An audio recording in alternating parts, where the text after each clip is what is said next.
Օգոստոսի 2-ից աշխատանքները սկսող 9-րդ գումարման ազգային ժողովում Հայաստան խմբակցության ղեկավարը կլինի Աննա Գրիգորյանը։ 8-րդ գումարման ներկա խորհրդարանում խմբակցության ղեկավարը Սեյրան Օհանյանն է, որը նոր գումարման ազգային ժողովում ներկա չի լինի։ Խմբակցության քարտուղարը կլինի Արթուր Խաչատրյանը։ Հայաստան դաշինքը հայտարարություն է տարածել, հայտնելով, որ դաշինքի առաջնորդ Ռոբերտ Քոչարյանի գլխավորությամբ հանդիպում են անցկացրել ու քննարկել առաջիկա անելիքները։ Ընտրական ցուցակի առաջին համար Քոչարյանը, ինչպես նախորդ անգամ, այժմ էլ հրաժարվել է падգամավորական մանդատից։ Դաշինքը խորհրդարանում կունենա 12 падգամավոր։ Ամենամեծ ընդդիմադիր ուժը Ուժեղ Հայաստանը 29 падգամավոր կունենա, սակայն խմբակցության ղեկավարի ու քարտուղարի հարցում դեռ որոշում չունի։ Ազգային ժողովի նախագահը կլինի Ռուբեն Ռուբինյանը 64 падգամավորից կազմված քաղաքացիական պայմանագրից։ Ըստ օրենքի նրա 3 փոխնախագահներից մեկը պետք է լինի ընդդիմադիր ամենամեծ խմբակցությունից։ 8-րդ գումարման ազգային ժողովում Հայաստան դաշինքը հրաժարվել էր ղեկավար պաշտոններից։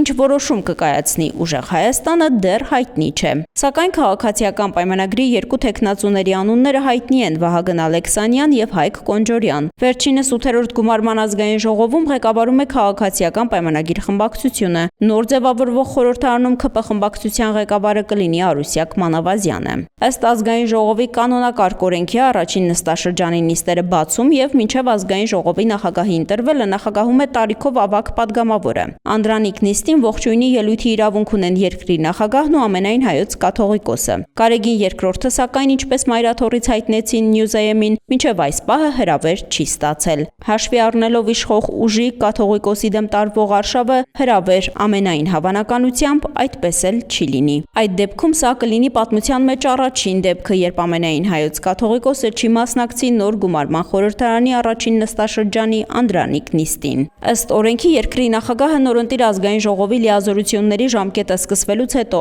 անհապաղ վարչապետ է նշանակում խորհրդարանական մեծամասնության ներկայացրած թեկնածուին, այս դեպքում Նիկոլ Փաշինյանին։ Կառավարությունը կազմավորվում է վարչապետ նշանակվելուց հետո 15-օրյա ժամկետում։ Նշանակումից հետո վարչապետը հնգօրյա ժամկետում նախագահին առաջարկում է փոխվարչապետերի ու նախարարների թեկնածուներին։ Կառավարության կազմավորումից հետո 20-օրյա ժամկետում վարչապետը ազգային ժողով է ներկայացնում կառավարության ծրագիրը։ Ազգային ժողովի առաջին նստաշրջանի օրակարգում մի քանի հարց է լինելու՝ հաշվիչ հանձնաժողովի ստեղծումը, ազգային ժողովի նախագահի ընտրությունը, ազգային ժողովի նախագահի 3 տեղակալների ընտրությունը, մշտական հանձնաժողովների ստեղծումը, մշտական հանձնաժողովների նախագահների ընտրությունը։ Ազգային ժողովը ամեն օր նիստ կհրավիրի մինչև մշտական հանձնաժողովների նախագահների ընտրվելը։ Այնուհետև կառավարության ծրագիրը ազգային ժողով ներկայացվելուց հետո 24 ժամվա ընթացքում կնշանակվի դրա քննարկման նիստի օրը։ Առաջին նստաշրջանը կեզրափակվի ազգային ժողովի նորընտիր նախագահի ելույթով եւ հերթական նստաշրջանի գումարման օրվա մասին հայտարարությամբ։